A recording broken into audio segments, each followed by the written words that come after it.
TiECON Chennai and for this quick interview as well.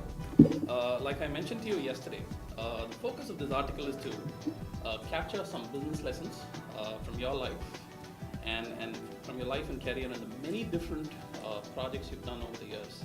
So my first question essentially is, if you take a closer look at the career over the last 40 years, it's essentially a collection of projects, a whole lot of projects that you've done. Is that the way you look at it as well?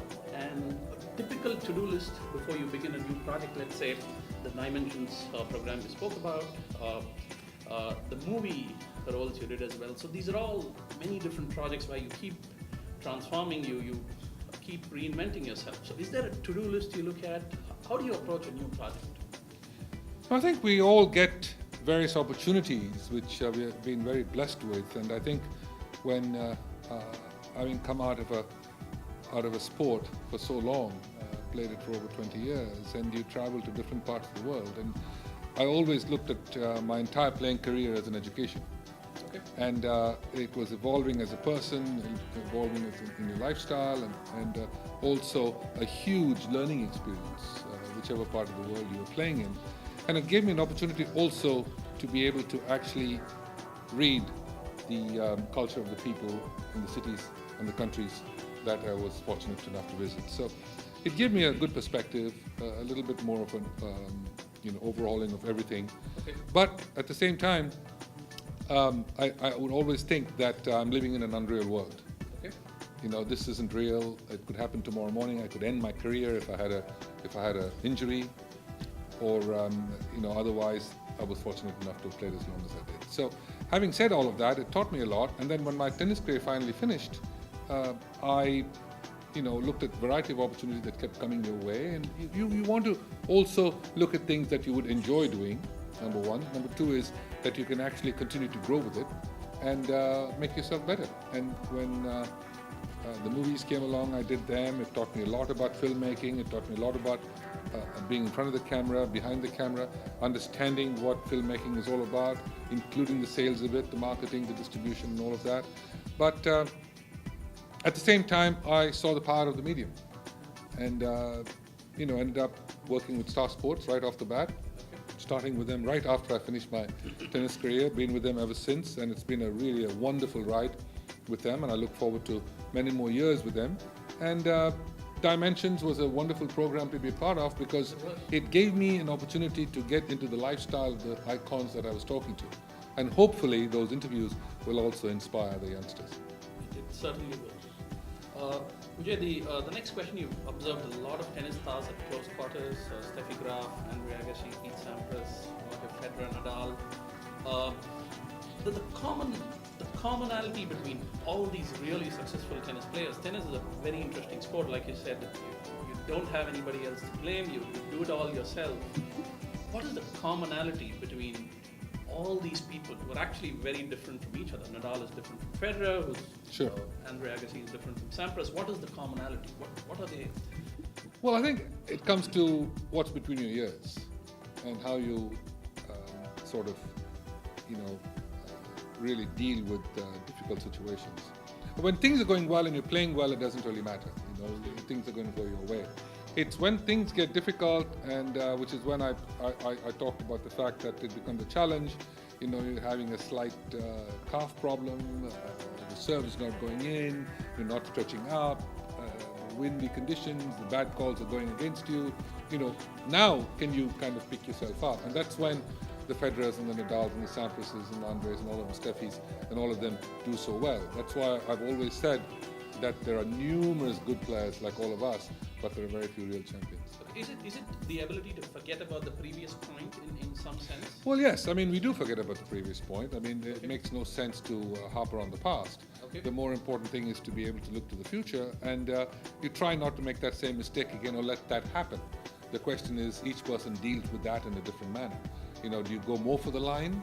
Do you hit the ball harder to the line, or do you play it more towards the center and still keep the pace, or do you reduce the pace and hit it closer to the line? That depends on the individual. The biggest turning point in your life, if you were to narrate an anecdote around the biggest turning point that has changed your thinking process, the way you think about things in life, what would that be? Well, in my tennis career, there were 3 matches that stand out, but that's over a 24-year period. But life, there are so many instances that raise a flag with me. But it all started at a young age. I think the important thing was that the incredible support and the experience that I had with my mom and dad, especially mom, who was always not allowing me to be left behind, is probably the right way to put it, because I wasn't very good in school. I wasn't very healthy. I had a lot of issues growing up, and if it wasn't for her, who literally sort of babysat me through the entire process, including going to schools and talking to teachers and teaching me homework that never went into my head, and all of that, and she didn't want me to be left out, and she didn't want me to feel that as I was growing up, and we had no idea where we were going to go with this whole thing, but she very strongly felt completely overwhelming. Oh, wonderful. I'm sure you get this question a lot. What lessons can business managers learn from the world of tennis? If you can pin it down to 3 points, what would those be? Well, as I said in my talk, the important thing is the analogy that I always draw from sport and business. It's fairly simple, actually, because it teaches you a lot as to how to adapt. In business, you have to adapt. There's no question about it. An entrepreneur, even a business house that has been extremely successful, has to adapt to changing market conditions. And in business particularly, it's not just you. You're working as a team. You've got a group around you. You've got innovations coming out, ideas coming from different people. Don't curtail all of that. Make sure that you're able to accommodate the least of them within your group to be able to actually come out with fresh ideas. You'll be surprised at the things that come out of it. And the ability to adapt to the changing needs of the consumer is really what you need to be focused on. If you've made a bottle cap and the bottle cap is not selling the way you need to sell it, then certainly you need to make some tweaks and turns to the bottle cap. Otherwise, it ain't going to work. Because the consumer's told you that, even though your market research might have told you something else.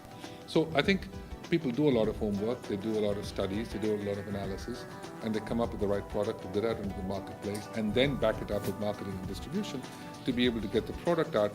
But then at the end of the day, the consumer is going to tell you very quickly whether he or she liked it. Yes. So the analogy you can draw with tennis is the same thing. You see Federer changing his style of play when he's playing a different opponent. Djokovic, he plays differently. Nadal, he may try to do something different. And especially when he's playing the same guy many, many times and you keep losing to him, there are things that you have to change and make sure you can adapt to his weaknesses. It's the agility and adaptability. Yes, absolutely.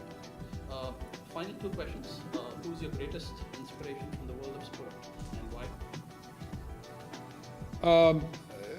On a general basis, my greatest inspiration was my mother, but from the world of sport, if you look at someone like Muhammad Ali, was to me more than just a sportsman, but also as a sportsman in his field of boxing. And I happened to work with him as a messenger of peace with the UN, so it was even more of an inspiration to see him after he has this terrible Parkinson's disease. But I saw him fighting live as well, which was an experience that I will never forget. Very unique. I've never seen anything like it in my life, and he truly was an inspiration to many. Wonderful. Vijay, final question. I told my mother earlier today that I was going to interview you. She said, what's the trademark Vijay Amritraj on TV? It's the laughter. Yeah. So we wanted yeah, well, how did you master that art of having a brand around laughter? What is life without laughter, first of all, and what is life without humor? That's why I have a very soft corner for stand-up comedians, Absolutely. I really enjoy it. My dad had a great laugh. He had a very infectious laugh. Okay. And, I think when we were all in the room together, I remember our house being full of laughter. And that's exactly the way I always wish every house would be.